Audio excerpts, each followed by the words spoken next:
Nora Bennett woke at 6:30 in the morning to the sound of her phone alarm. She lay for a while, staring at the ceiling of her bedroom.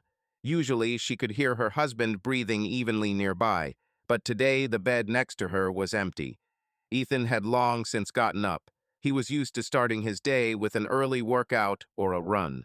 The morning routine was already upon her. Nora pulled on her robe and walked into the kitchen. The coffee maker was making a soft gurgle as fresh coffee was brewed. A neatly prepared breakfast was waiting for her on the kitchen table, an omelet and toast, covered with a plate to keep warm. Next to it was a note from Ethan. Morning, just went for a run. See you when I get back. Love, E. Nora smiled faintly, feeling the warmth of her husband's concern. Despite their busy schedules, Ethan always made time for such small things. She poured herself a cup of coffee and sat down at the table. The house was quiet. The gray light of the Boston dawn was filtering through the windows. Her gaze fell on the calendar hanging on the wall next to the refrigerator. Next Monday was circled in red marker, a business trip to Austin. Nora remembered discussing the details of the trip with her boss, Derek Callahan, last week. The company was sending her to a technology conference to meet with partners and present a new product. The trip promised to be useful for work and allowed Nora to escape the daily grind for a while. "Good morning," came a voice from the living room. Nora turned around. Ethan appeared in the doorway, slightly out of breath from his run, wearing a sweatshirt and holding a bottle of water. His dark hair was damp with sweat, but his face had his usual kind smile. At 37, Ethan looked very fit. Regular workouts at the gym and a job at an electrical grid company, which involved physical labor, helped keep him in shape. "Hello," Nora replied with a smile. "You're early today." Ethan walked into the kitchen, put the bottle down, and touched her shoulder with his hand, leaning down to look into her eyes. "I wanted to make it before you left for work," he said, kissing his wife on the cheek. "How did you sleep?" "Not bad.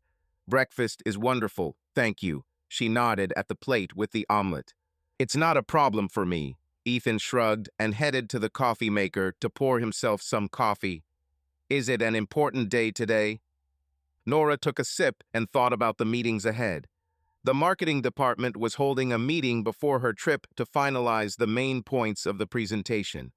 Derek, as the company's marketing director, wanted to personally oversee the preparations. "Yes, a bit hectic," she admitted. "There's always a ton of stuff to do before a business trip. Today's meeting with the team, I need to get everything done." Ethan nodded in understanding, taking a large sip of coffee. "Aren't you worried about the trip?" he asked cautiously, sitting down opposite her. "There will probably be a lot of people at the conference." "I'm a little nervous," Nora answered honestly.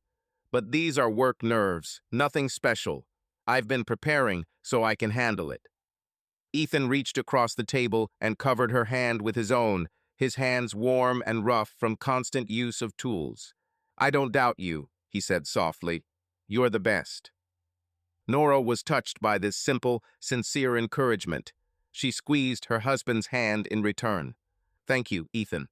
They looked at each other for a few seconds, and Nora suddenly felt a little ashamed that she had been irritated by trifles in the last few days. The stress was taking its toll. A project, a business trip, she often stayed late at the office and hardly spent time with her husband. And Ethan, on the contrary, tried to support her as best he could. "We've hardly seen each other this week," she said quietly, looking down at her mug. "I'm sorry. Work's really been a big deal." "It's okay, I understand," he responded. "I know how important it is for you to show yourself in the best light to the management. Moreover, the conference is a great chance for you and the company. After we return, we'll make up for lost time. Let's go somewhere, for example, to that new restaurant that opened by the embankment." "I'll be only glad," Nora smiled. She felt relieved that her husband did not hold a grudge against her for being busy. Their marriage had gone through different periods over the 8 years. There were quarrels and reconciliations, but overall the relationship remained strong. Nora felt this reliability especially keenly now she understood that there was a quiet harbor nearby where she was always loved and waited for. Having finished breakfast, she put the dishes in the sink and glanced at her watch. It was time to get ready. Ethan went to take a shower, and Nora returned to the bedroom to get dressed.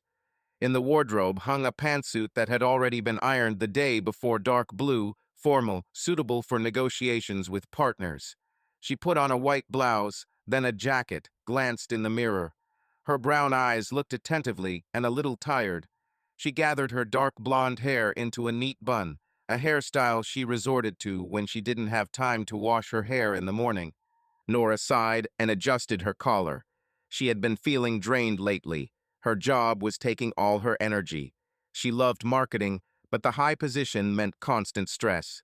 She remembered how excited she had been about being promoted to marketing director 2 years ago, when it had seemed like all her goals had been achieved. But with the new title came sleepless nights and rare days off.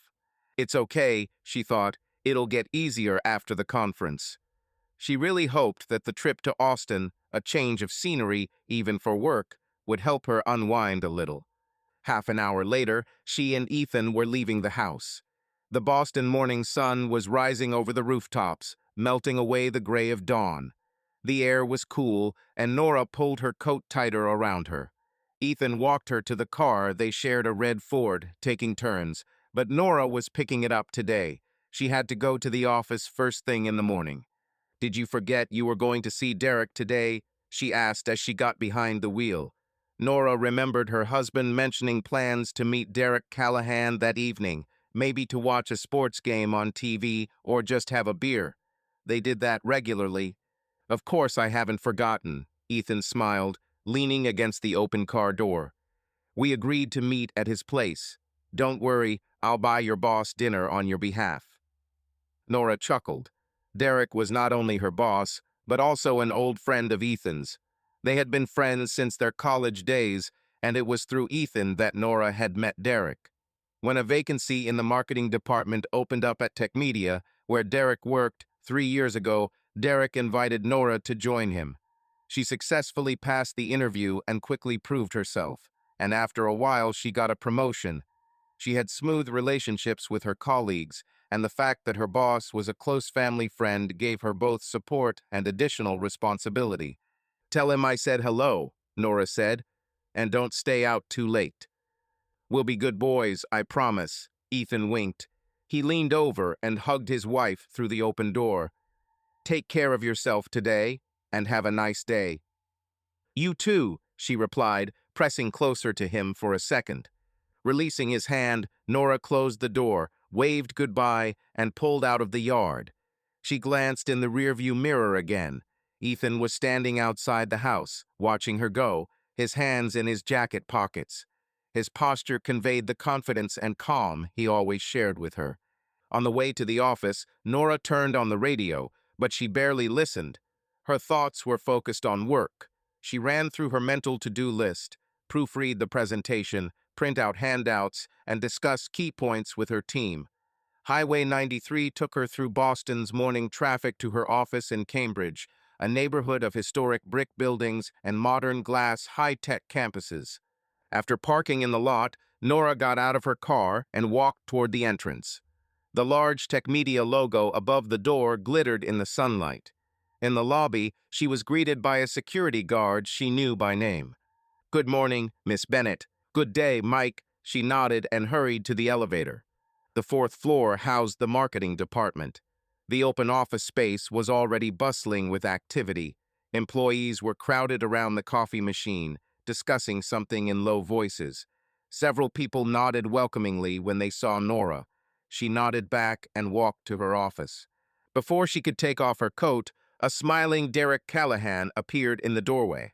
"Good morning, boss," she joked, calling him by that name, as everyone else in the department did. "Hey, Nora." Derek walked in without knocking, as he always did. Tall, broad-shouldered, with a few gray hairs at his temples, he looked more like a former athlete, which, however, was not far from the truth. Nora remembered his college photos where he played football. "So, are you ready to conquer Texas?" Nora took off her coat and hung it on the hanger, then turned to face her boss. "Almost ready," she replied. "Final preparations today. I wanted to show you the presentation one more time before sending it off." "Great," Derek nodded with a satisfied look. "I'll come by around 10, we'll watch it together." He was silent for a moment, looking at her thoughtfully, but with a warm smile. "Aren't you burned out yet?" he asked suddenly in a soft tone. "I know you've been working hard these last few weeks." Nora just smiled in response, shrugging her shoulders. "I'm a little tired, but that's okay. I hope there will be a break after the conference." Derek chuckled knowingly. He could be not only a demanding boss, but also a supportive friend, especially to those he respected. At 40, he had seen a lot of the industry and tried to mentor his employees. He had a special relationship with Nora, perhaps because she was his best friend's wife. But she was also a valuable employee. "Okay, I won't bother you. If you need anything, I'll be right here," he said as he left. "And yes, Ethan is coming over tonight, remember? We'll watch some baseball." "Yes, he did," Nora smiled. "Try not to be too naughty." Derek laughed. "What are we, children or something? Don't worry, everything will be orderly and noble. Take care of yourself today." He left, closing the door behind him, and Nora sat down at her desk and turned on her computer. It was going to be a long day, but she felt confident. She had people around her to support her. She had a solid foundation at home and at work. She felt like she could handle the challenges and that the Austin conference would be another success in her career. That evening, as arranged, Ethan stopped by Derek's house to watch a baseball game. They settled into Callahan's living room with bottles of beer and a box of pizza. Ethan cheerfully commented on the game, and Derek teased that without Nora, he would probably be lost in the household for a few days. Ethan waved it off with a laugh. "Oh, come on, it's not the first time we've been apart. I can handle it. Besides, she's a serious girl. She doesn't worry about trifles." "I know," Derek nodded. "Nora is great. She grasps everything and has a strong character." "That's it. I have confidence in her," Ethan said warmly, leaning back on the couch. "Thank you, by the way, for supporting her at work." "You're welcome. She's doing just fine," Derek said. He took a sip of beer and added with a grin, "Just watch out for those Texas cowboys making eyes at her."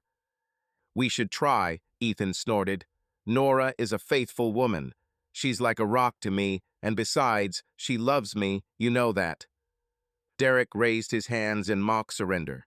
I believe. And who would dare to interfere, knowing that she has such a husband?" They clinked their glasses to this joke and looked back at the screen. Ethan felt grateful to fate for having such a friend and such a wife next to him. At that moment, it seemed to him that everything in his life was going right. 2 weeks later, Nora flew to Austin. The hot Texas air, even in early fall, was noticeably different from the cool New England. After collecting her luggage, she took a cab to the hotel booked by the conference organizers. Along the way, she looked out the car window at the city, the wide streets, the tall glass buildings of the business center, the palm trees along the roads. Austin greeted her with bright sunshine and the noise of afternoon traffic. The hotel was located near the convention center. Nora checked in at the front desk and went up to her room. She dropped her suitcase by the bed and stood by the window for a few minutes, trying to switch from the rush of the last few days to a new rhythm. Below, she could see the hotel pool and the swim-up bar where guests were relaxing. She had 4 days to spend here, 2 days of conferences and meetings with partners, and then a couple more days of scheduled visits to potential clients in Austin. The first day was tense but successful. Nora spoke at a panel discussion, presenting their company's marketing strategy to industry colleagues. Then there were introductions to representatives of other companies, exchanging business cards, and endless conversations about technologies and trends. One question from a member of the audience, a representative of a Texas company, was especially memorable. He asked about the nuances of her social media strategy, and Nora answered confidently, citing fresh statistics. The man nodded with satisfaction and introduced himself. Alex Reed from Bright Solutions. Little did she know that this episode would continue in the evening. By the evening, she felt pleasantly tired and satisfied. Everything had gone smoothly. The conference organizers had arranged a buffet for the participants in the hotel lounge area. Nora, having changed into something more comfortable, a light dress, instead of a business suit, decided to go down for a while, drink something cold and relax. She did not plan to stay up late. More meetings were expected tomorrow. The bar was playing soft music, cutting through the din of conversation. Colleagues stood in groups and pairs, mostly men and a few women, all about the same age, talking, laughing, some scrolling through their phones. Nora picked up a glass of white wine and walked over to the window overlooking the pool to take a break from the conversation. "Did the conference start with your speech today?" A male voice was heard nearby. Nora turned around. There was a handsome man in his 40s standing next to her, wearing a participant badge on his jacket. On the badge she read, "Alex Reed, Bright Solutions." She remembered the company. They were developing mobile applications and were looking for partners to enter the market. In the hall at the panel discussion, he seemed to be sitting in the second row, asking a question after her presentation. "Yes, I spoke this morning," she smiled politely. "You were also on the panel, I believe." "Right," Alex inclined his head slightly. "I asked about social media strategy. I didn't think the speaker would be here tonight without a crowd of fans. Great performance, by the way." Nora laughed. "Thank you. I definitely don't have any fans, unless my boss approves when I send him the report." "You're from Boston, right?" Alex continued, taking a sip of his drink. His glass was amber whiskey on the rocks. "That's right, Tech Media, Boston," she confirmed, noting the friendly manner of her interlocutor. "We went a long way to conquer Texas," he remarked jokingly. "We're trying," she said in a light tone. They started talking. Gradually, Nora relaxed. A glass of wine had driven away the tension of the day. Alex turned out to be an interesting conversationalist. He told funny stories from his practice, compared Boston and Austin. It turned out that he was born in Massachusetts, but had lived in Texas for 10 years. They found common topics from jokes about the changeable Boston, whether to discussing the latest achievements in their field. Time flew by. Nora was in no hurry to say goodbye. She was pleased to be in the company of a man who looked at her with obvious admiration, and not only professionally. Alex had unobtrusively complimented her several times. He had praised her ability to hold herself in public, then noted that she was very young for such a high position. Nora felt a slight thrill from these words. Of course, her husband and colleagues at home appreciated her, but no one had said such things to her with such sincere interest for a long time. Somewhere inside, a dangerous feeling arose. She liked this attention. After the second glass of wine, Nora's cheeks were slightly pink, and she laughed a lot at Alex's jokes. They moved from the noisy area to the quieter bar. Alex, leaning his elbow on the counter, looked into her eyes as they talked, and his gaze sometimes took her breath away. Nora tried to keep the conversation neutral, but she felt that there was a clear attraction between them that wasn't work-related. She caught herself flirting several times. She would fix his hair or smile especially warmly in response to his joke. And Alex clearly sensed it, becoming a little bolder with each passing minute. "You know," he finally said quietly as the music changed to a slower melody, "to be honest, I'm glad I decided to come to this reception today. I didn't think I'd meet such an interesting woman here." Nora felt her heart beat faster. She looked down at her empty glass, realizing she had drunk more than she intended. Her head felt dangerously light. "Alex," she began, not knowing what to say. She should have ended this conversation and gone to her room, but her feet seemed to have grown to the floor. He delicately covered her hand with his. She shuddered in surprise, but did not take her hand away. Two forces were fighting inside her. Her mind insistently said that she needed to stop, reminding her about her husband, that this was just a momentary infatuation. But the other part, warmed by wine and unexpected attention, longed for this evening to continue. "Maybe we should go to the pool. It's a bit stuffy here," Alex suggested calmly, as if nothing special had happened. Nora knew that the exit to the pool led to a quieter area where there were almost no people. She understood the implication of the invitation to be alone. Her heart was pounding in her throat. Last chance to refuse. She looked at Alex. His eyes were filled with desire, but he did nothing without her consent. He was simply waiting for an answer. Just one phrase, and everything would remain within the framework of a pleasant conversation between colleagues. She could refer to fatigue and leave. But Nora didn't want to leave. She barely realized it, but some part of her had missed this kind of excitement for a long time, this feeling of being wanted here and now, without regard for the past or the future. 8 years of marriage had left the passion waning, the relationship predictably comfortable. She loved Ethan, but their life had settled into a routine safe, but perhaps too comfortable. She was afraid to admit it to herself, but the monotony of family life and constant work were wearing her soul out. And now a bright splash, a new city, a new man who literally catches her every word. Yes, perhaps we could walk a little, she heard herself say. Alex smiled and, releasing her hand, motioned for her to follow him. They walked out of the bar onto the outdoor terrace by the pool. The night was warm, smelling of chlorine and flowers from the garden. The moonlight reflected in the water of the pool. A few couples were talking quietly in the distance, but there was no one around where they had reached. Nora leaned on the railing, looking out at the shimmering water. Alex stood next to her, also looking forward, but he seemed to be listening to her.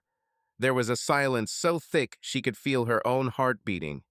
"What are you thinking about?" he asked quietly, switching to the more intimate you. She didn't object, and she herself no longer kept her distance. "I wonder if I've had too much to drink." She tried to turn it into a joke, but her voice trembled slightly. Alex turned to her. His hand fell on her shoulder, softly, not at all comradely. "Are you okay?" Nora looked up. For the first time in a long time, she didn't know what was right or wrong. She had a choice to make, and only she could make it. The tension was mounting. "Maybe it's really time for me to go." She didn't finish. Alex, seeing her confusion, leaned towards her very slowly. He clearly gave her a chance to pull away, but she didn't. His lips touched hers carefully, as if asking for permission. Nora closed her eyes. Everything inside her turned over. She responded to the kiss. For a few seconds, she forgot about everything. Boston, her husband, her job, there was only this moment. The kiss grew hotter. Alex pulled her closer. Her temples began to pound. She couldn't believe she was letting this happen, but she felt both scared and sweet. When they broke away from each other, Alex looked into her face. "Do you want to go to my place?" he asked quietly. "My room is here, at the hotel." Nora was still catching her breath. She knew she was crossing a line. It was as if her mind was screaming from afar, but she pushed the screams aside. "Yes," she whispered barely audibly. Alex took her hand, and they headed for the doors back to the hotel. Two noisy colleagues caught up with them at the elevator and exchanged a few words with Alex about the schedule for tomorrow. Nora stood a little behind, trying to remain unnoticed. She felt like everyone around her could read what she was about to do from her face, but no one paid much attention. As soon as the elevator door closed and they were alone, Alex pulled her to him again, kissing her more insistently. Nora did not resist. The night completely captured her and carried her away into oblivion. In his arms, she truly forgot about everything for several hours, drowned in forbidden passion, trying to fill her inner emptiness with it.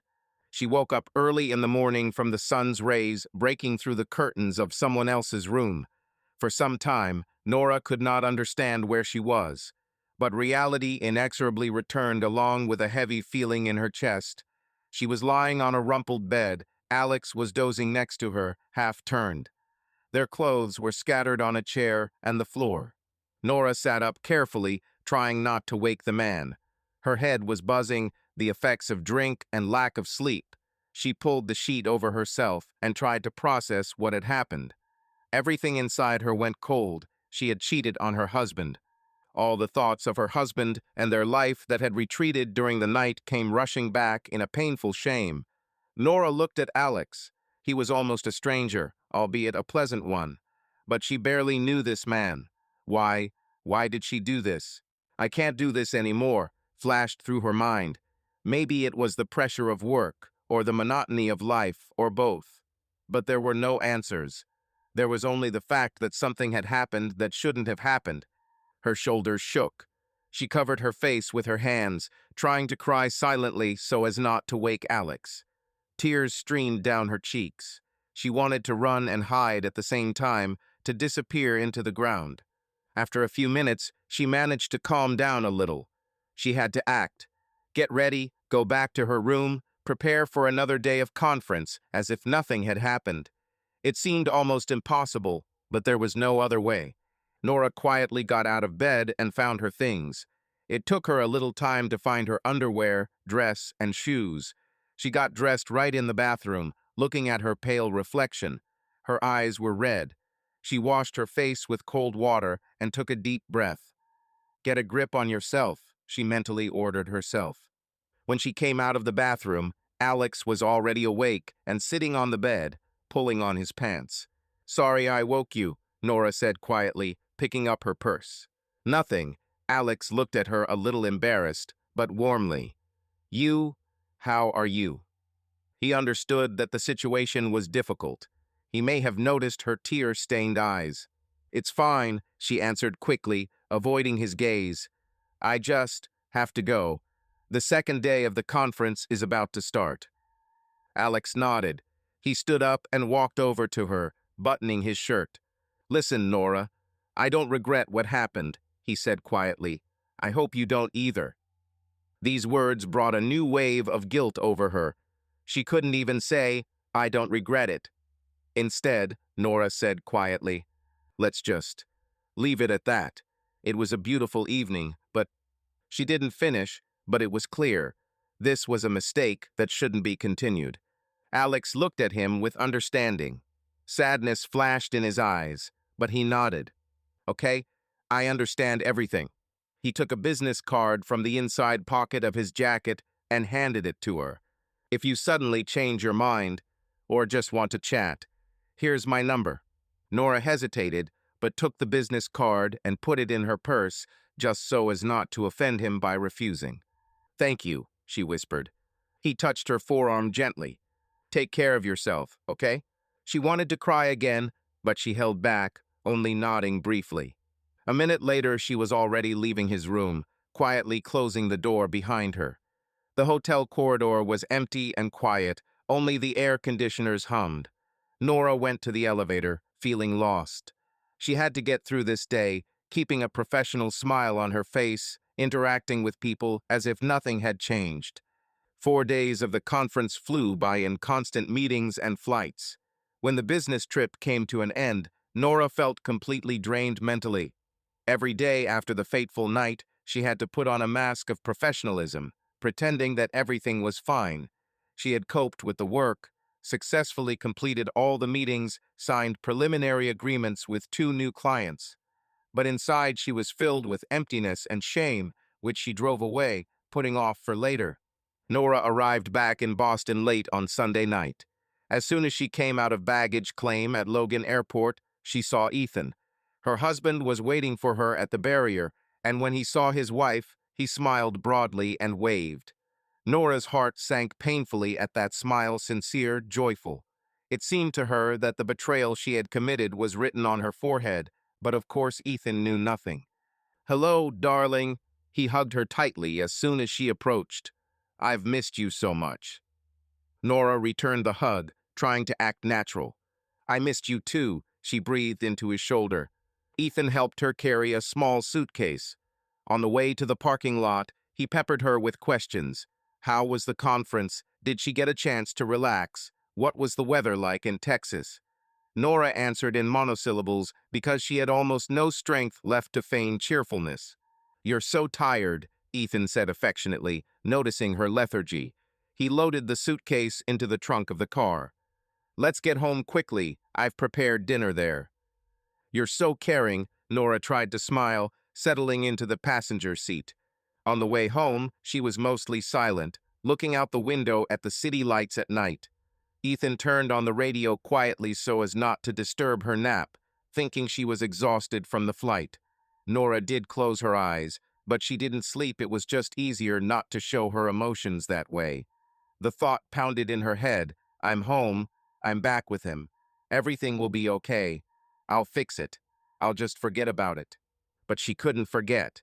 Every time she closed her eyes, fragments of that night would appear before her inner vision. Alex's velvety voice, his touches, his kisses.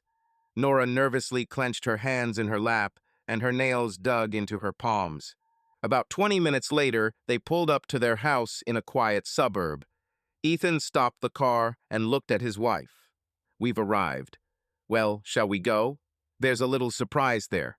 A surprise? She asked again, opening her eyes. He smiled mysteriously. You'll see for yourself. Entering the house, Nora immediately caught the delicious aromas. In the kitchen, there were dishes on the table covered with lids. In a vase, there was a bouquet of fresh daisies. Welcome to the winner of the conference, Ethan said solemnly, walking behind her. Welcome home.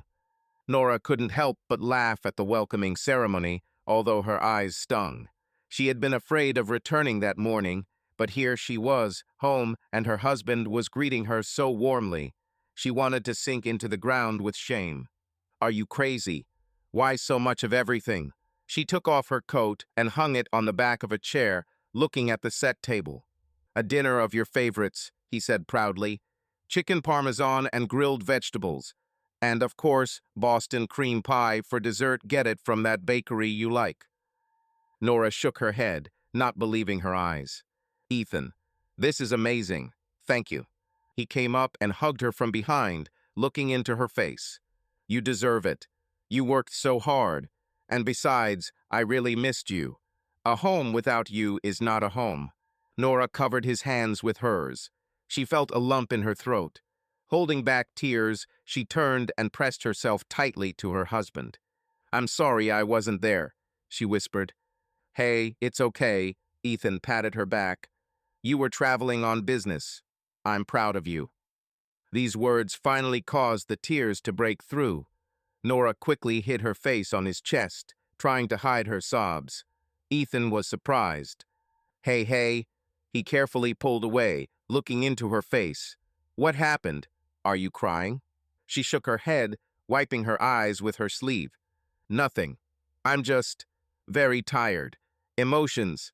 Everything came at once. She squeezed out the first explanation that came to mind. Ethan looked puzzled for a few seconds, then kissed her forehead. My poor thing. Well, that's it. No more work stories now. Let's eat and go straight to bed. And the rest tomorrow.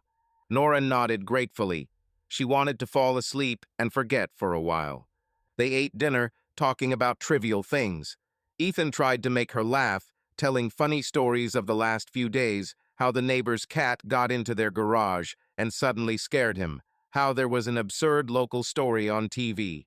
Nora listened, nodded, even smiled in the right places, but she felt like she was on autopilot. Inside there was only pain, guilt, and fear. She knew she couldn't pretend for long. The pressure of the secret was too strong. That night, lying next to her husband in bed, Nora could not fall asleep for a long time. Ethan was peacefully snoring next to her, his arm around her shoulders. Usually such closeness calmed her, but now she lay with her eyes open, looking into the darkness. The thought was pulsing in her head. Should she tell him or not? She looked at the dark silhouette of her husband. No, she couldn't admit it. It would destroy him. Destroy everything. He would never forgive her, and she would lose him forever. She couldn't do that. She would rather bear this burden alone. After all, it had been a mistake, an accident, and it would never happen again. If she tried hard enough, maybe she could make it up to Ethan, at least with care and love. She had been on edge for the last few days. Nora would jump every time her phone rang or Ethan would walk into the room unexpectedly. She felt like the truth was about to be revealed. She tried to act as usual, but her hands would tremble treacherously whenever her husband asked her one unnecessary question. At night, she would wake up in a cold sweat, reliving the betrayal over and over again. But confessing was the scariest thing of all. She couldn't ruin their marriage with her own lips. I have to save our marriage, she decided to herself. That's the main thing. I can handle it. With these thoughts, Nora finally fell into an anxious, shallow sleep. The next day she went to work, hoping to immerse herself in work and take her mind off things. At the office, her colleagues greeted her enthusiastically.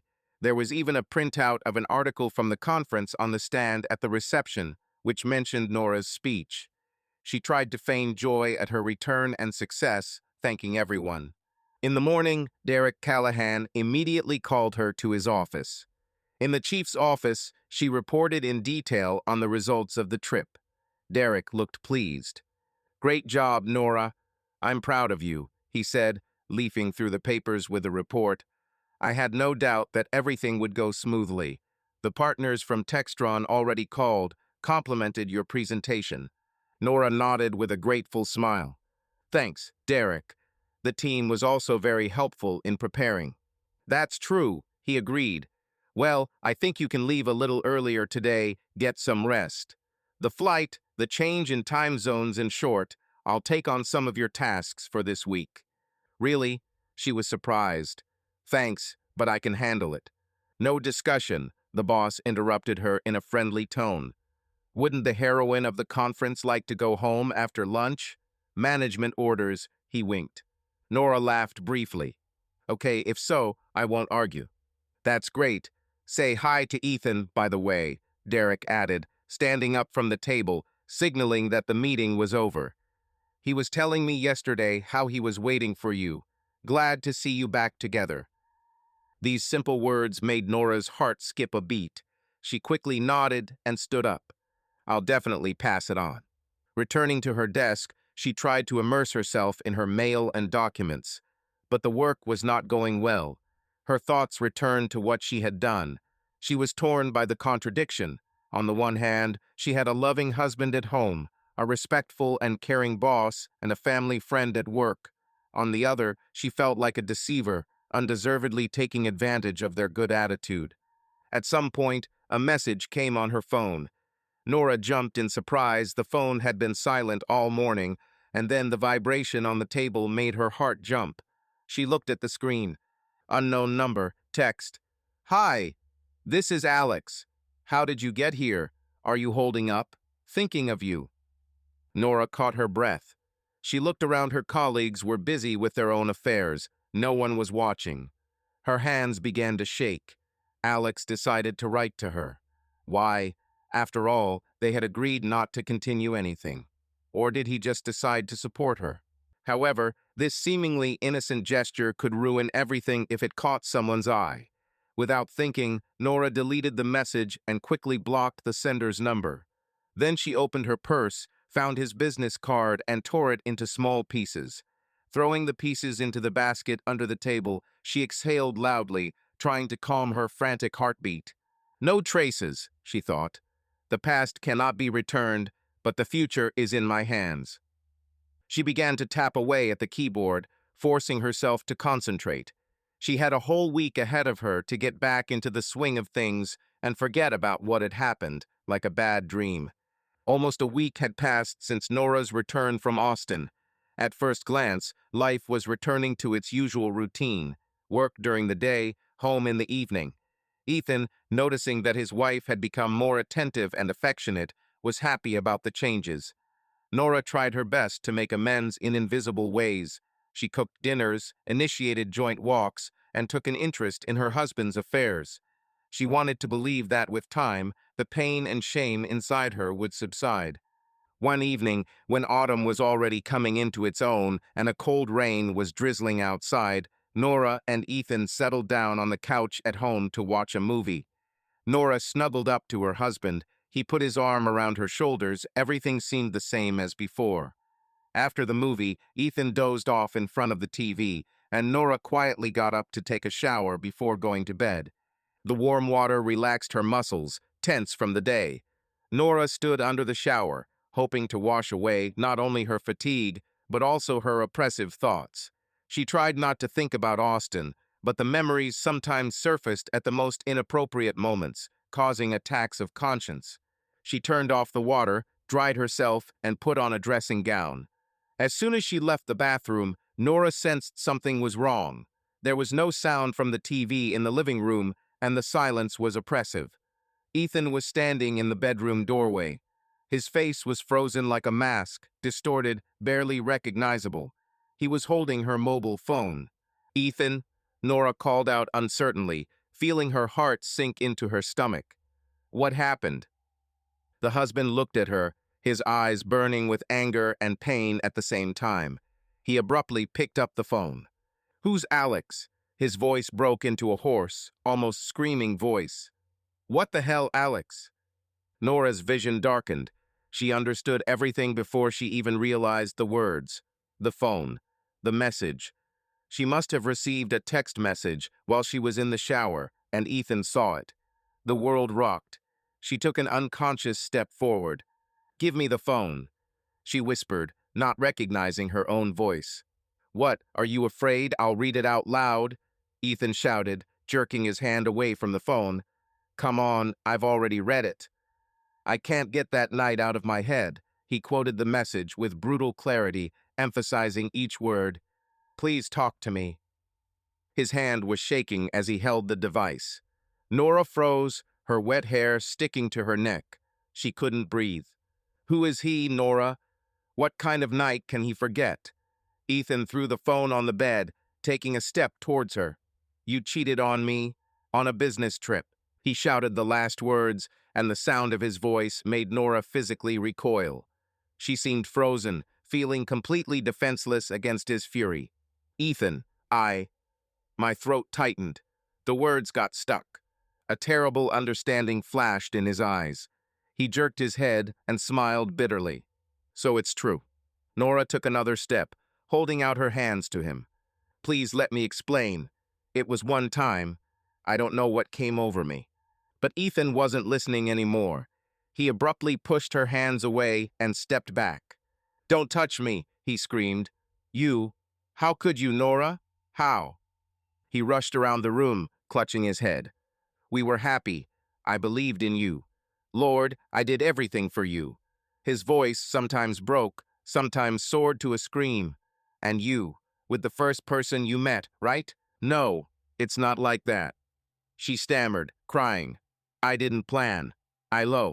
Silence," Ethan barked, making her fall silent and shudder. He was breathing heavily, looking at her with hatred and pain. "Don't you dare tell me that you love me now. Not a single lie anymore."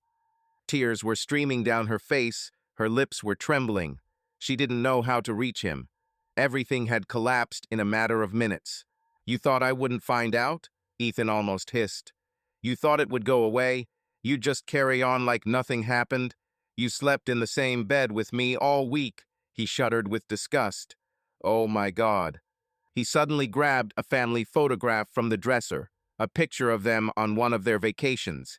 For a second, Nora thought he was going to burst into tears, looking at the photo, but the next moment, Ethan threw the frame against the wall with all his might. The glass shattered. Nora screamed in surprise. "You destroyed everything," he said dully, lowering his hand. "Our whole life, in one moment." She sobbed. "I'm sorry. Please forgive me." Ethan laughed loudly, cruelly, and bitterly. "Forgive me? Are you saying, forgive me? Do you even understand what you did? I know. I'm terribly guilty." Nora tried to speak through her sobs. "I don't know how I could. It's a mistake, a terrible mistake." "Mistake?" he mimicked. "Tripping is a mistake. And this.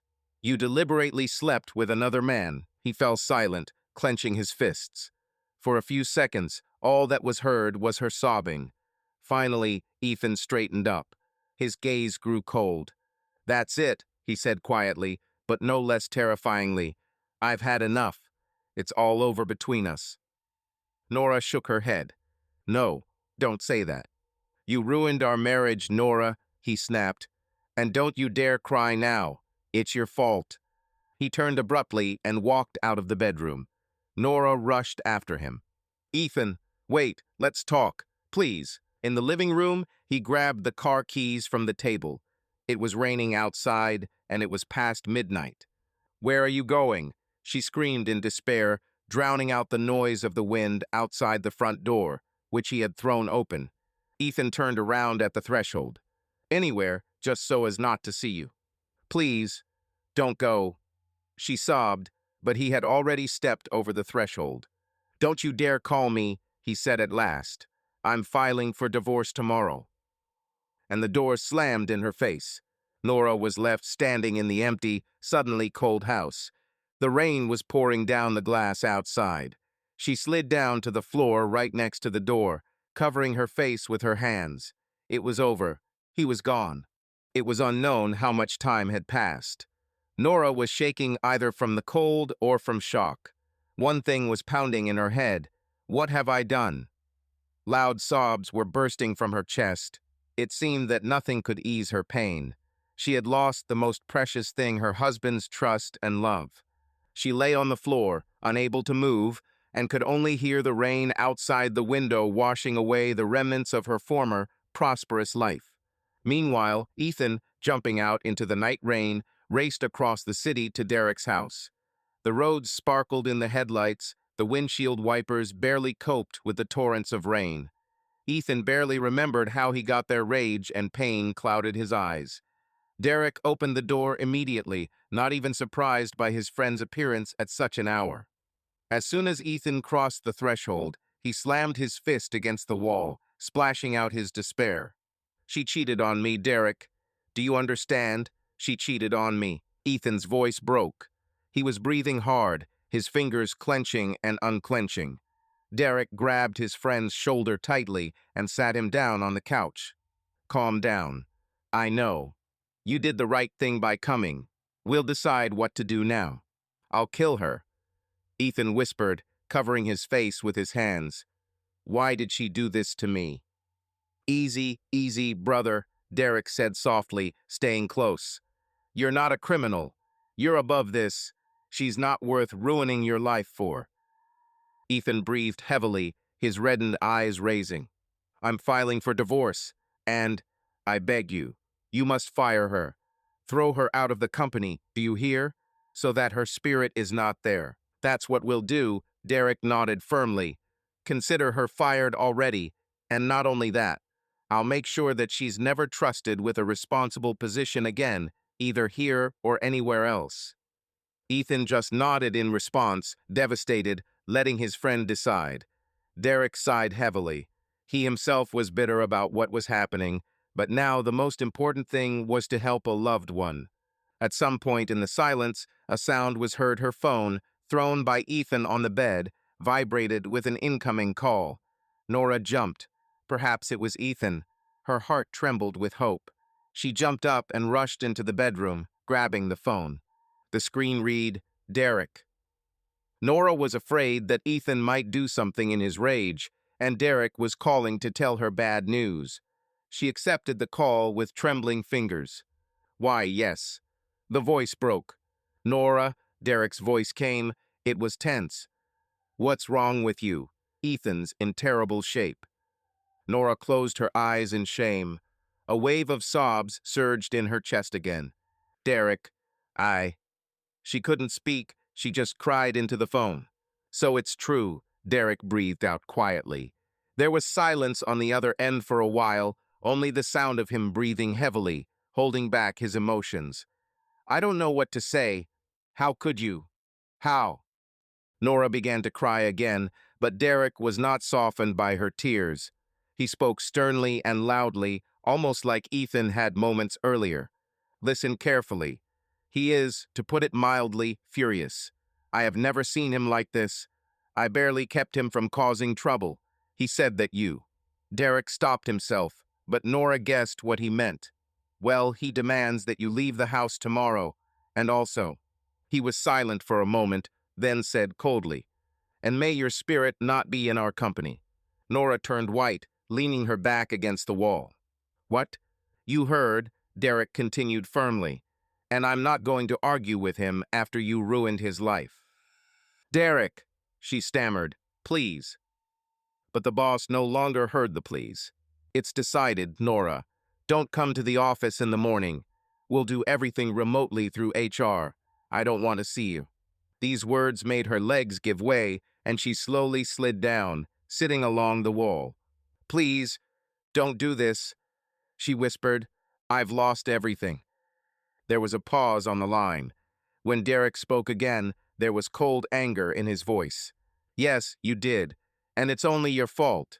I'm sorry, Nora, but I can't do otherwise. If you were in Ethan's place and I was your friend, would I have done differently?" She remained silent, her forehead buried in her knees. Derek exhaled sharply. "Take care of yourself. But from now on, everyone is on their own." The connection was lost. Derek disconnected. Nora dropped the phone. Despair overwhelmed her.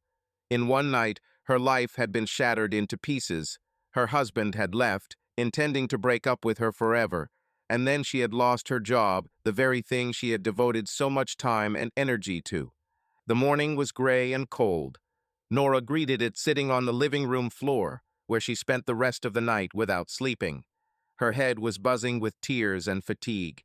Outside the window, the pale light of dawn picked out the outlines of wet trees.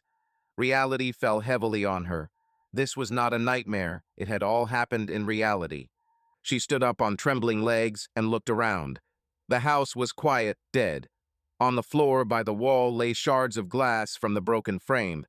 Nora mechanically bent down and began to collect them in her palm, cutting herself on the sharp edge. A red drop of blood appeared on her finger. She looked at it, as if not understanding where it came from. Then mechanically she went to the kitchen, washed the cut, and put on a bandage. Her fingers were still shaking as she pulled several empty boxes out of the closet. She needed to pack. Ethan had made it clear she needed to get out of the house, their house, or rather, his house. Tears blurred her vision as she walked upstairs to the bedroom. Every detail was a reminder of the past. The rumpled blanket on the bed, her hairbrush on the nightstand, Ethan's shirt thrown across a chair. This had been their world, cozy and warm, and now she was about to leave it forever. Nora took out her suitcase and opened the closet. She mechanically folded her clothes, almost without figuring out what she was taking. The suitcase quickly filled up with a jumble of shirts, jeans, and underwear. The books from her bedside shelf, a folder with personal documents, and a laptop went into the boxes. She glanced at the joint photo that stood on her dressing table and put it away in the back of the drawer. She didn't have the strength to look at their happy faces. She involuntarily was transported to that day 8 years ago when this photo was taken. A sunny summer afternoon appeared before her eyes, their wedding on the shore of the lake. She laughs, trying to hold on to the veil that is fluttering in the wind, and Ethan carefully presses her hand to himself, looking at her with loving eyes, as if all the happiness in the world was before him. Then Nora swore to be with him in sorrow and in joy, never to betray him. How bitter it was now to realize that this oath was shattered into pieces, like the glass of that photographic frame. By midday, most of the things were packed. Nora knew she hadn't taken everything, just the bare necessities. The rest was still there, like their shared home. She didn't know if she'd ever return here again. The phone had been silent since last night. Not a single call from Ethan. He had said it clearly, though. Don't call him. She wouldn't dare. Nora had barely begun to wonder where she should go when her phone finally beeped. An email had arrived. She glanced at the screen automatically. The email was from the company's HR department. She opened it with a secret hope that perhaps everything would be formal. But a few official lines destroyed her last illusions. "Dear Nora Bennett, we inform you that effective today, you are being relieved of your position as marketing director. Due to organizational changes, the company is terminating your employment relationship. The severance package and necessary documents will be sent to your address. Thank you for your cooperation." Nora stopped reading. It was all crystal clear. She was fired. The wording could have been anything, but the essence was the same. Her hands began to shake again. She sank down onto the edge of the empty bed, feeling as if the air had been sucked out of the room. Just yesterday morning, she had been a successful professional, a wife, the mistress of this house. And today, she was a nobody. No job, no family, no home. She clutched the phone in her hands, fighting the urge to burst into tears again. But it seemed like all the tears had been cried out for the night. All that remained was an empty, numb ache. Nora forced herself to stand. She had to get out of here before Ethan returned. She didn't want another scene.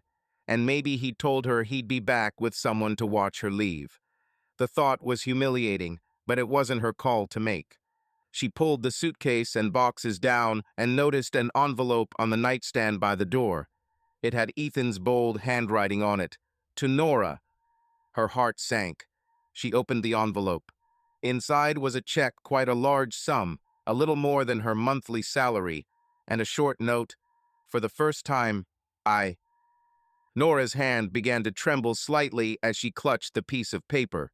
Ethan, despite everything, had made sure that she would not be left completely broke right now. The realization of this overwhelmed her with either gratitude or even more bitter regret. She carefully folded the check and the note and put them in her purse. It was impossible to erase the past in one day, but since Ethan found the strength to help her at least this way, she would accept this help. Otherwise, she really could end up penniless. Nora closed her eyes, trying to compose herself. She dialed the only person she could think of to turn to in this situation, her colleague and once close friend, Rebecca. Rebecca worked alongside her in the department, and they often shared personal matters. If anyone could help her with even just advice, it was her. The beeps continued endlessly. Nora already thought that Rebecca would not pick up the phone, but she answered. "Hello, Nora." Her friend's voice sounded tense. "Becky." Nora's voice wavered. "You probably already know." "I know," Rebecca interrupted dryly. "Derek let everyone know this morning that you weren't working with us anymore." Nora swallowed. "Did he say why?" "No," she answered after a pause. "Just fired by mutual agreement.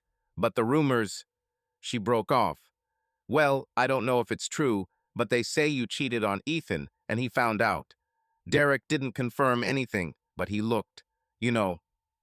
Nora cringed, pressing the phone to her ear. "It's true," she squeezed out barely audibly. There was an awkward silence on the line. "Oh my God, Nora," was all Rebecca finally said, but there was disappointment and condemnation in that quiet exclamation. "I won't make excuses," Nora said. "Honestly, I don't know what to say. I would never have believed that you were capable of such a thing," she added dully. "I myself don't understand how this happened." "Why are you calling?" Rebecca asked, almost formally. Nora took a deep breath. I don't have anyone else, Becky. You're my friend. I have no one to go to. Please, can I stay with you for a few days until I find a place to live?" A heavy sigh was heard on the other end of the line. "Nora, I don't even know. Understand, the situation is terrible. Derek is our boss now without you. He's a friend of Ethan's. If he finds out that I've taken you in—" She hesitated. "I don't want to get involved." Nora closed her eyes, tears welling up again. "I understand," she whispered. "You're not outside, I hope?" Rebecca asked, softening a little. "Not yet. There's some money that Ethan left. I'll rent a motel, I guess." "I guess it's better this way," Rebecca said dully. Nora nodded into the void. Even her close friend moved away, afraid of being caught between two fires. "Okay, hold on," Rebecca concluded dryly. "I don't have time to talk now, sorry." "Sure, bye," Nora replied, but the call was already ringing. Rebecca had disconnected. She lowered her hand with the phone. Another break. It seemed as if the remnants of her old life were disappearing one by one. Nora wiped her face with her sleeve, brushing away the tears that had welled up. She couldn't let her guard down now. She rolled the suitcase out onto the porch, then carried out the boxes.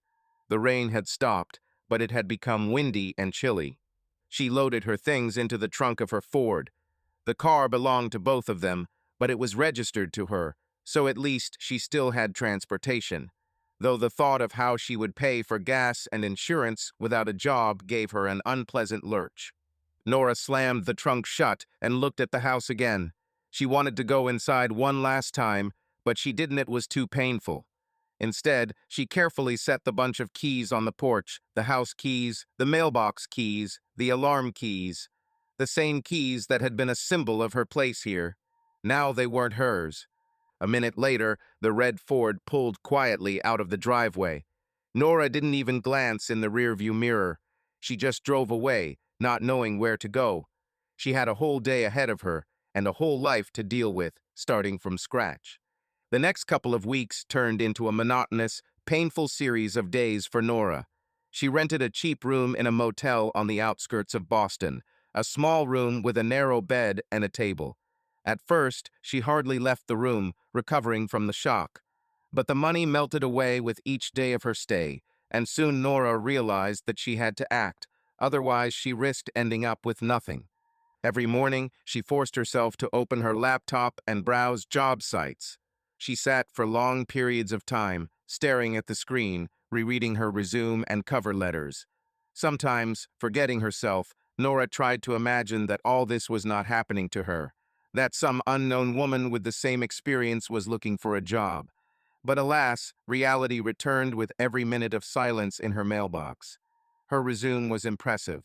8 years of experience, the last 2 in a management position, and successful projects. It would seem that with such data, finding a new job would not be difficult. Maybe not a director's position right away, but at least a manager or a specialist. She was ready to lower the bar. Nora sent out dozens of responses to marketing jobs at large corporations, small firms, even startups. For the first few days, there were no responses at all. Then the occasional email with an invitation to a phone interview began to arrive. Meanwhile, the day after Nora's firing, Derek Callahan was faced with a difficult task. Having kept his word to his friend, he did more than just break up with his subordinate. Derek picked up his phone and began calling his industry peers. He casually mentioned to one marketing executive at a large firm that Nora Bennett was no longer with him due to serious discipline issues. He advised another, the head of a promising startup, to do a better job of vetting candidates for the marketing manager position, especially if it turned out to be someone with the last name Bennett. In some cases, a few hints were enough to get the message across without further ado. Derek knew that the industry was small and bad words traveled fast. He took no satisfaction in this, but he felt it was necessary to warn his colleagues and, of course, to maintain the reputation of his own team. When the necessary calls were made, Derek sat back in his chair. He felt bitter at heart, but he firmly believed that he was doing the right thing for his friend. Each of her phone interviews followed a similar scenario. Recruiters' keen interest at the beginning, questions about her experience. Nora talked about projects in detail, received positive feedback. But as soon as they got to the question about the reasons for leaving her previous job, the atmosphere changed. She said that she had decided to change her field and was looking for new opportunities, a standard phrase to avoid getting personal. In one case, HR paused for a long time after her answer and formally promised to let you know about the decision. In another, the startup director conducted the conversation in a very dry manner. The climax came at the end of the conversation. The startup director listened attentively via video link to her story about her successes at her previous job. Nora was already hoping for a continuation when suddenly the interlocutor changed his tone. Okay, we usually ask for references from your previous employer. Can we contact your immediate supervisor, Derek Callahan? He said casually. Nora's mouth went dry. She swallowed hard. Sure you can. I mean, maybe you should talk to HR or one of your colleagues. The director's face showed slight bewilderment. Are you having any difficulties with your boss's recommendation? No, not at all, she quickly answered, feeling her cheeks burning. My departure was simply due to personal circumstances, not directly related to work. But in terms of professional qualities, Derek could confirm. I understand, the director interrupted abruptly, clearly losing his previous enthusiasm. Well, thank you. We will contact you after discussing the candidacy. Thank you for your time, Nora said quietly, realizing that the conversation was effectively over. Of course, she didn't receive any answer later. After this happened several times, it began to dawn on Nora that every potential employer would contact someone from her previous circle and would likely receive some sort of signal that would instantly make them lose interest in her. She racked her brains trying to figure out who could be saying what about her. Officially, no one knew the reason for her dismissal. The order contained a general phrase about organizational changes. But the industry is tight, especially in Boston. Surely rumors have spread by now. Could Derek? No, he couldn't be personally calling companies. Although, Rebecca's words surfaced. Rumors are flying. And also, Derek informed everyone. Of course, everyone inside the company knew. And then one call or message along a familiar chain could ruin the reputation in the marketing community. Nora wanted to convince herself that she was exaggerating. But the facts were there. She was stubbornly not hired anywhere, despite her solid experience. And time passed. Meanwhile, the divorce proceedings were also gathering momentum. A couple of weeks after the split, Nora received official court papers in the mail. Ethan had filed for divorce, citing irreconcilable differences. She read the dry lines and her eyes welled up with tears, so impersonal as if they were talking about strangers and not about their 8-year marriage, which had once seemed solid to everyone. Along with the documents came a letter from Ethan's lawyer. It proposed to settle everything out of court. Ethan agreed to leave her the car and her personal savings, accumulated in the account. There were not many of them, but still, and also did not claim part of her pension savings. In exchange, he asked to give up claims to the house that he bought before the marriage and joint things. There was no talk of any monthly support, and Nora would not have dared to demand alimony for herself, understanding that she morally had no right to do so. She signed all the necessary papers without even consulting a lawyer. She just wanted to finish this litigation as soon as possible and not see her shame in official papers anymore. The day before the signing date, Nora met with Ethan in front of her lawyers. It was a short, almost silent meeting in the law firm's conference room. Ethan never looked her in the eye. He looked sullen and distant, answering only the lawyer's questions with monosyllabic yes or no. The only sounds in the stuffy silence of the office were the rustle of pages being turned and pens scratching. Nora sat across from her ex-husband at the long table, studying him covertly. Ethan looked pale and tense, with dark circles under his eyes. The wedding ring on his left hand was no longer there. Nora looked down at her fingers. She had stopped wearing a ring months ago. She wanted so much to say something, but it was impossible in front of strangers. And what words could possibly make up for what had been done? The lawyers dryly explained the terms of the agreement, and Ethan nodded, never looking at her. When all the signatures were finally placed, there was an awkward pause. When everything was finished and the papers were signed, Nora quietly said, "Forgive me." But Ethan didn't react, as if he hadn't heard. He stood up and walked out of the room first, without turning around. So they officially broke up. That night, Nora drank heavily alone in a motel room, for the first time in a long time. She had no one else to go to with her pain. No husband, no friends, not even the work that had previously distracted her. Intoxicated by the bitterness, she burst into tears, sobbed until she fell asleep fully clothed on the bed. In a state of despair, slightly swaying from the drink, she even opened her laptop and tried to write a letter to Ethan. Staring at the blinking cursor for a long time, Nora typed a few lines. "Dear Ethan, I don't know if you'll read this. I have no right to even address you, but I want to tell you how sorry I am. There are no words to describe my regret and shame. I have destroyed our love and your trust. I don't deserve forgiveness, but I still beg you, forgive me someday.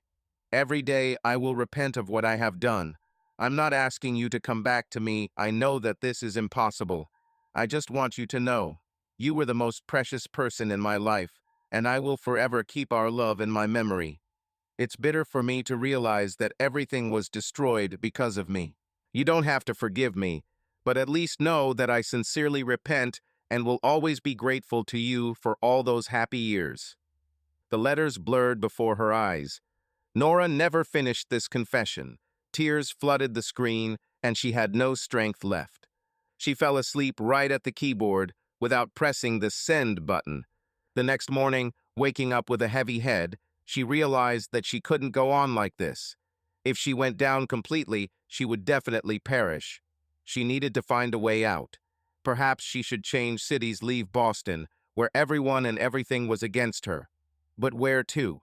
Nora's parents lived on the other side of the country. She didn't dare ask them for help. She was ashamed to admit her failure. And then the idea of Providence came to her mind. A smaller city in a neighboring state, not too far from Boston, but far enough to start from scratch. She had been to Providence for work before, and she even kept in touch with a former classmate there, although they hadn't spoken for 5 years. But he invited her to come visit if she had the chance. Nora searched her phone for the number she needed. Matt Riener, here she was. Her heart was pounding. It was awkward to call someone years later with a request. But she was so desperate that she decided to do it. Matt responded with surprise but kindness. After listening to her confused story, Nora did not go into details, only said that she was going through a difficult period and was looking for a job. He agreed to help in any way he could. It was encouraging that Matt worked as a manager in a small company in Providence and promised to inquire about vacancies at least at the entry level. After hanging up the phone, Nora felt a glimmer of hope for the first time in a long time. Providence might be her chance. Her reputation there was still clean, and her old connections could help her get at least her first job. Not in marketing, in anything. All that was left was to gather the remaining strength and decide to move. A few days later, Nora loaded the few belongings she had left into her car, paid the motel, and pulled onto the highway heading south. Providence lay ahead and a new chapter in her life, no matter how it would turn out. She held the wheel and quietly told herself, I can do this. I can do it. She had to believe it because there was no other way out. The move to Providence took less time than Nora had expected. An hour and a half after leaving Boston, she was already entering the small, cozy city. Providence greeted her with silence and measuredness. Narrow streets with low houses, old-fashioned lanterns and green squares, a student atmosphere. Famous colleges and universities were located here. But now, in the fall, life flowed calmly. Her eyes opened up to cozy neighborhoods with brick houses of the colonial era, old-fashioned lanterns and green squares. After noisy Boston, this small city seemed like a quiet province, but this was its charm. Everything looked closer, simpler, and more understandable here. Matt Riener was invaluable. On the first day after their arrival, they met in a small cafe in the center. Matt, a tall, thin guy with a perpetual smile, listened to her story without asking any unnecessary questions. He helped her rent a room in the house of an elderly landlady not far from his office. It was much cheaper than a motel, and the conditions were much nicer. A clean, small bedroom, a shared kitchen, minimal amenities, but Nora didn't need much. The landlady, a smiling, plump woman named Mrs. O'Brien, turned out to be welcoming. She immediately treated Nora to tea and showed her the bright attic where she was to live. The room had simple furniture. The bed was covered with a patchwork bedspread. Geraniums were blooming on the windowsill modestly, but very cozy. Finding a job was more difficult. Matt had put out a line at his own firm, but there were no openings. He had also heard from friends about a couple of openings in the city, but when it came to referrals, the same thing happened. Candidates with Boston experience were respectable, but as soon as someone contacted Nora's former colleagues, interest waned. It seemed that the shadow of her tainted reputation was reaching here, at least in the professional marketing world. Listen, Matt said one evening, as they discussed their options over a beer in the kitchen. There's more to a job than just an office. Maybe you should just get a job outside of your profession for a while, to earn money, and then maybe something will work out with your career. Nora smiled sadly. I've thought about it before. In Boston, I was just too afraid to run into people I knew, so I didn't go anywhere in plain sight. And here no one knows me. That's great, Matt encouraged her. Providence is full of cafes, shops, and hotels. I'm sure someone is looking for workers. The next day, Nora went for a walk around the city, taking with her a fresh copy of the local newspaper with job postings.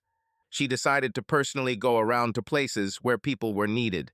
After hours of searching, she finally got lucky. A small cafe bakery on the corner of High Street and Wycombe Street had put up a sign in the window, "Help wanted for counter."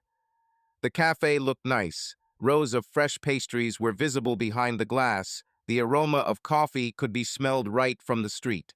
Nora walked inside. Behind the counter stood a girl of about 20 with green streaks in her hair and a bright apron. She smiled welcomingly. "Good afternoon. What would you like to order?" "Hello, I'm here about the job posting," Nora answered, feeling unexpectedly excited. "Oh, of course," the girl looked back.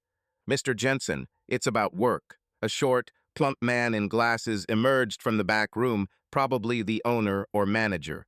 He wiped his hands on his apron and assessed Nora with a quick glance. "Good afternoon, I'm Tom Jensen. Are you interested in the counter assistant position?" "Yes, that's right," Nora tried to sound confident. "I recently moved to Providence and am looking for a job. I have experience communicating with clients and working quickly in a team." She kept quiet about the fact that her communication experience was at the level of negotiations with top managers, and her fast work was in office deadlines. However, her communication skills and organization will definitely come in handy here too. "Great," Jensen nodded. "Have you worked in a cafe or a store before?" "To be honest, no," Nora admitted. "But I learn quickly and I'm very responsible." He chuckled as he looked at her.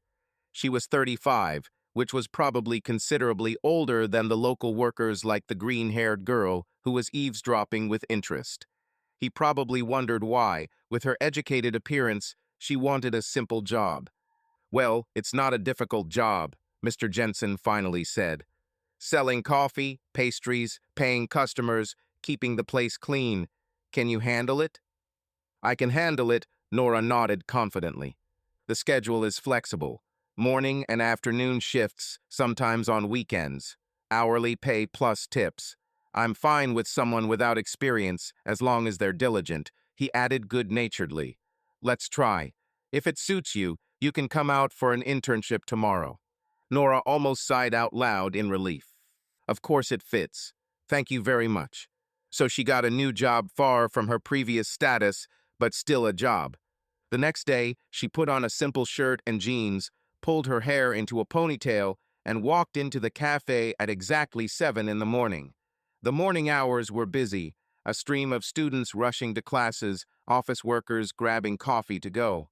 The green-haired girl's name was Katie, and it was she who brought Nora up to speed, showing her how the coffee machine worked, how to quickly pack donuts and muffins into bags, and how to punch a receipt at the cash register.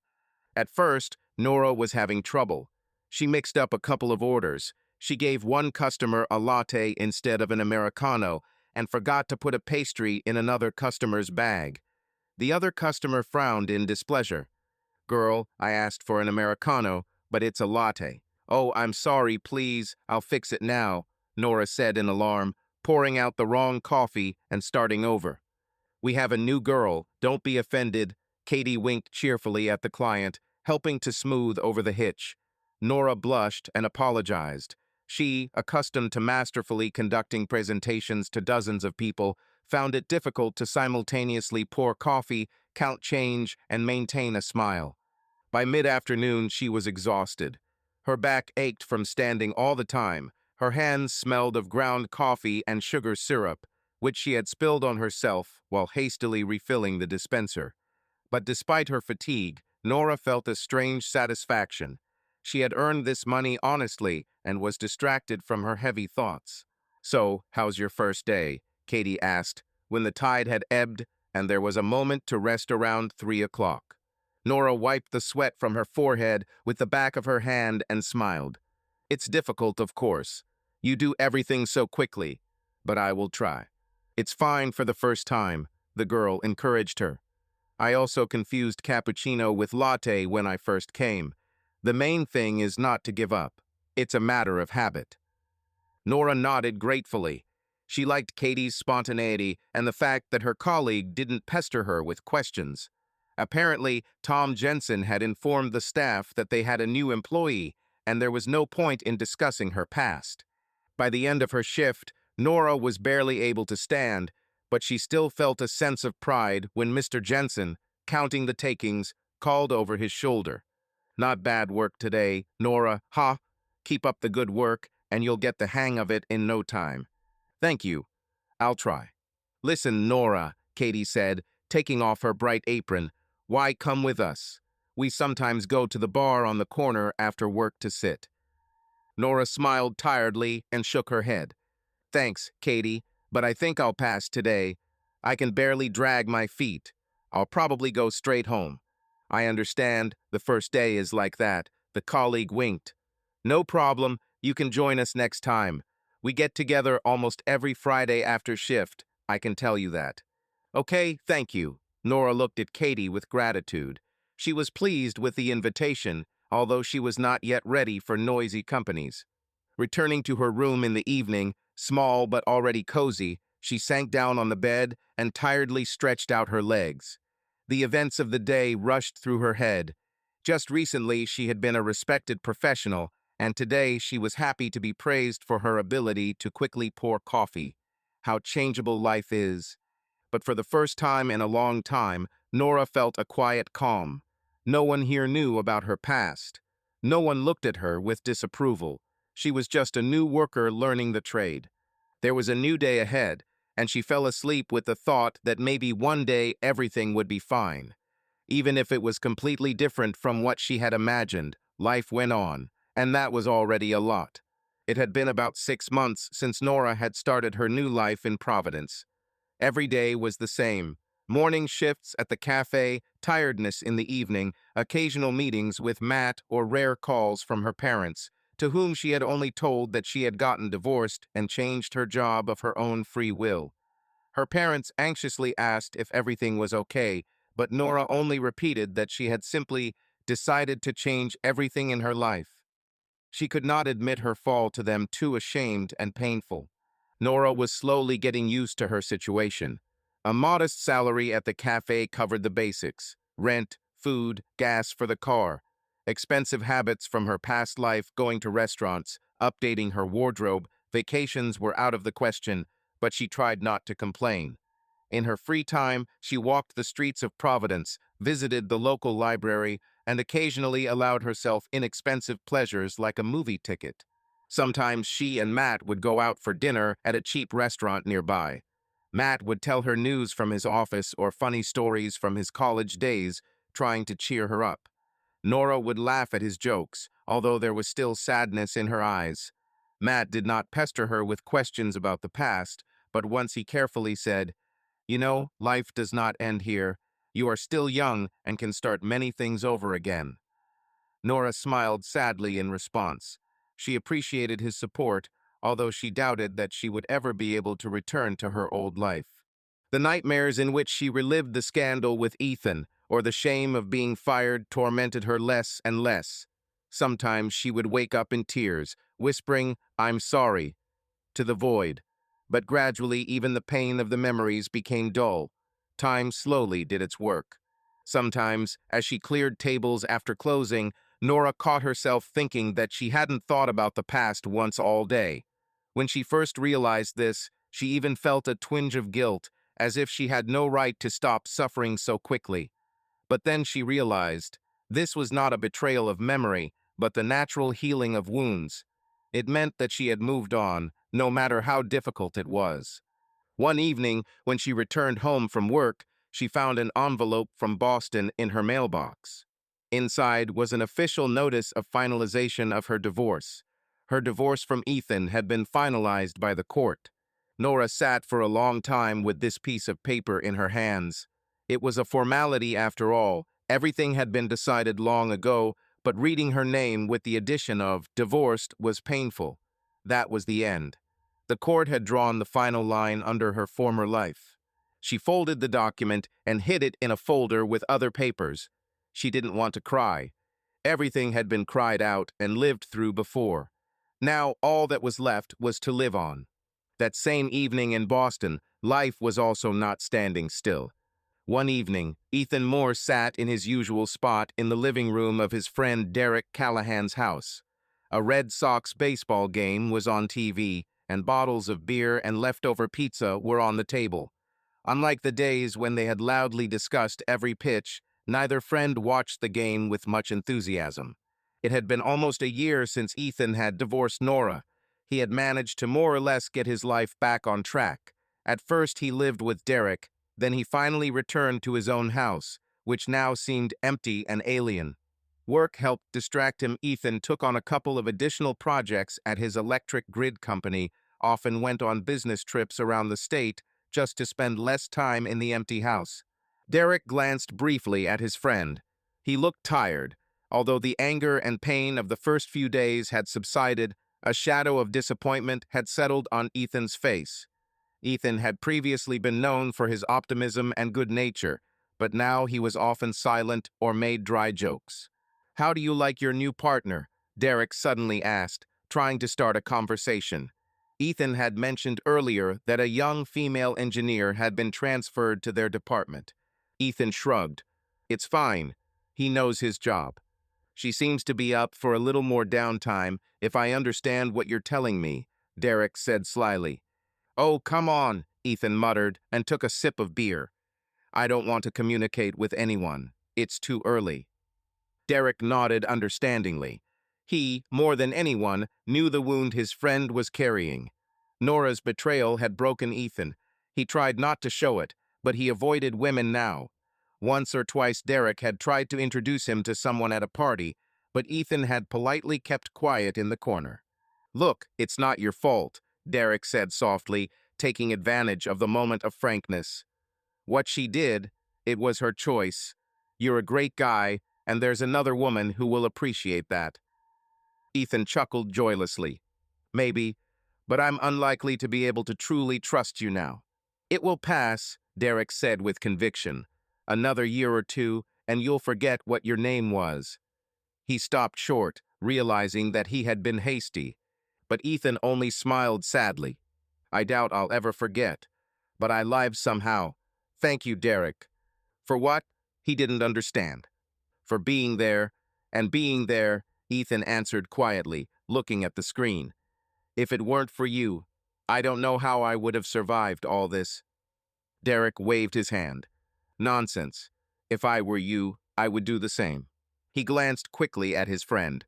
"And I certainly wouldn't forgive you. You did the right thing by leaving her. Sometimes I think." Ethan began and then fell silent. "About what?" Derek asked cautiously. Ethan sighed. "Sometimes I wonder, was that betrayal the only one? Or did I just not notice it before? You know, there is such mistrust of everything now. Paranoia, probably. Don't beat yourself up. You've been cheated on, period. And it doesn't matter if it was once or 20 times. Once is enough." "You did everything right," Derek said firmly. "And Nora, she's reaping what she's sown." Ethan gave a wry smile. "You know, this doesn't make me feel any better." "Not a bit," he said quietly. They watched TV for a while, where a player just kicked the ball out of bounds to the joyful roar of the crowd. "Speaking of Nora," Derek said casually after a pause, "I saw her." Ethan slowly turned his head. "Did you see it? When? Where?" "Last week in Providence," Derek said.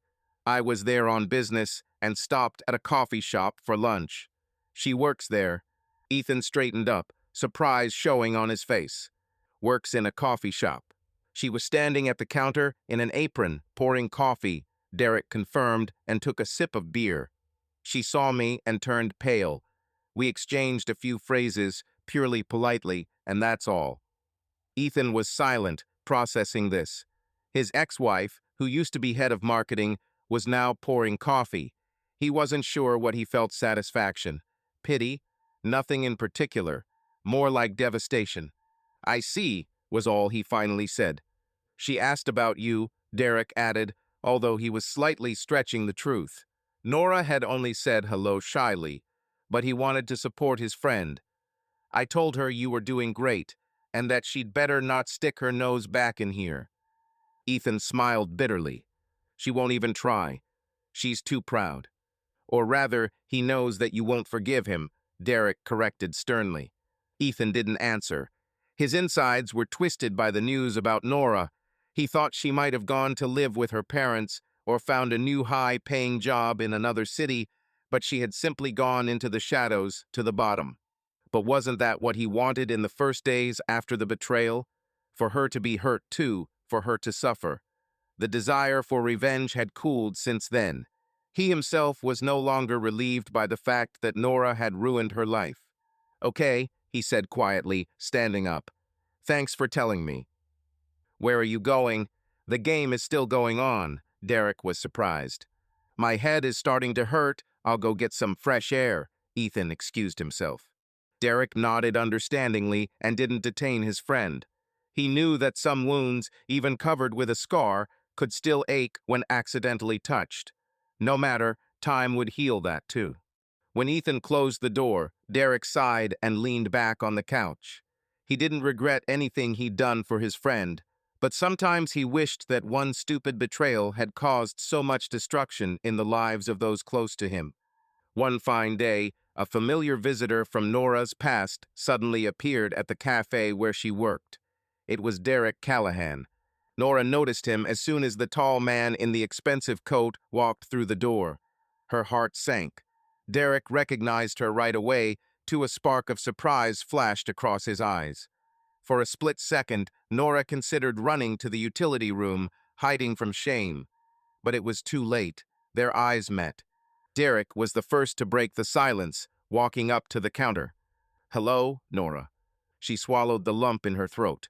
"Hello, Derek," she answered quietly. Katie, who worked the shift with her, looked sideways in surprise. Of course, it was a rare case. Nora froze, speechless in front of a client. Usually, she was polite and cheerful with everyone. Derek glanced at the menu on the wall.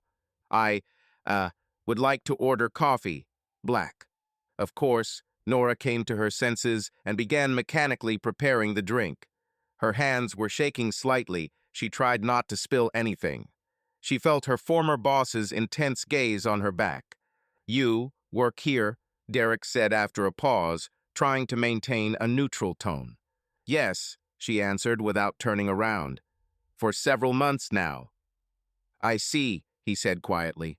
He didn't ask anything else, and she didn't know if she was happy about it. Better silence than awkward questions. Nora handed him a glass of hot coffee, trying to look just below his eyes. "Please." Derek took out his wallet. "How much do I owe you?" "No need." She shook her head, almost in a whisper. "On the house." It sounded awkward, but for some reason she didn't want to take money from him. Derek suddenly became embarrassed. "Well, thank you." He set the paper cup down on the counter, in no hurry to leave. He seemed to be searching for words.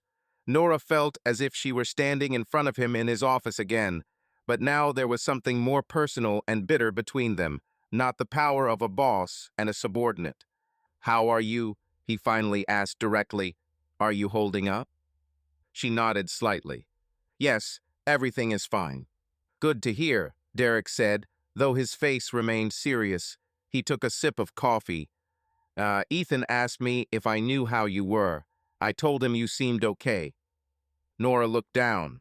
The name of her husband, her ex-husband, pierced her heart. She said, barely audibly, "It's clear." "Okay, I won't disturb you," Derek suddenly remembered, as if waking up. He raised his glass and waved goodbye. "Take care of yourself, Nora." "And you," she whispered back. He turned and walked out of the cafe, disappearing among the passers-by outside the window. "Who is this?" Katie whispered, jumping up to Nora. "Some important acquaintance." Nora forced a weak smile. "Just an old family friend." "Oh yeah," Katie raised her eyebrows expressively. "You're probably broken. Go get some air, I'll cover you." No, everything's fine," Nora quickly answered, straightening up and trying to regain a level expression. But it wasn't normal. Everything inside her was shaking. This brief encounter with the man who had so greatly influenced her fate stirred up memories. There was no anger or contempt in Derek's voice, more like awkwardness and perhaps pity. But that didn't make it any easier. Nora spent the rest of the day working automatically, glad that there were few visitors. When her shift ended, she changed and walked slowly home, deciding that a short walk would help clear her head. Autumn leaves crunched under her feet on the quiet streets of Providence.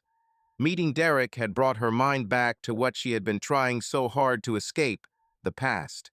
At home, Nora, snuggled under a warm blanket on her bed, suddenly burst into tears. For the first time in a long time, the tears were not flowing because she felt sorry for herself, but because everything came back to her mind again, the good years with Ethan, the friendly get-togethers with Derek, and that terrible moment when she herself had destroyed everything. But having given free rein to her tears, she felt relief, as if something had been released inside. Derek had seen her current life. Ethan had probably learned where she had disappeared to. Now there was nothing left unsaid between her and the past.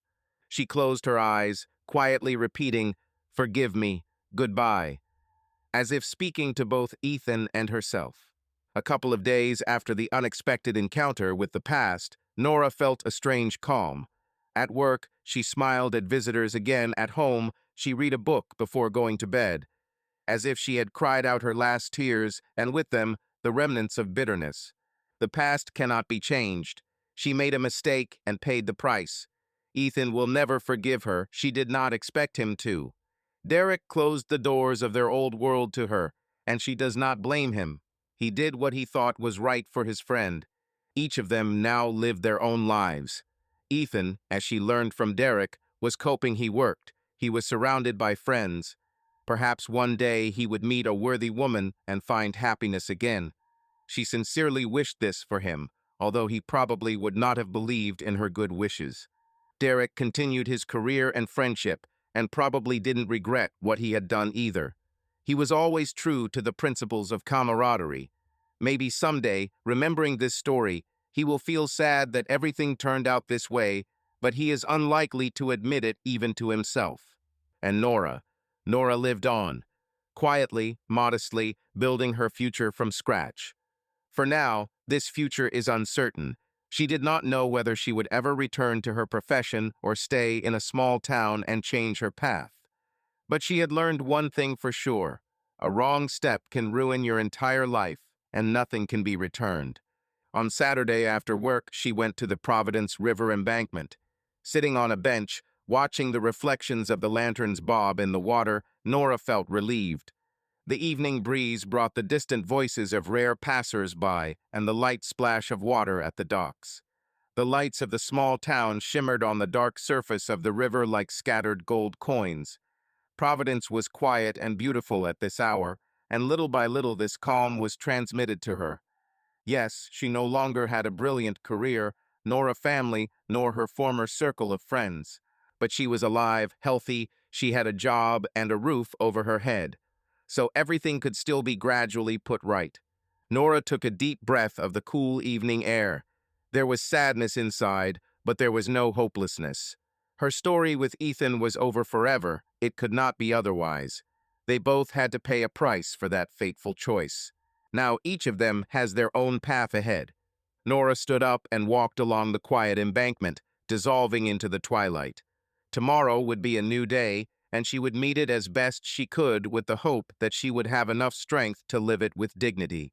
Subscribe to our channel so that your love doesn't cheat on you, and go ahead and listen to the next story, because this story is nothing compared to the next one. If you're under 18, don't even think click to the next one.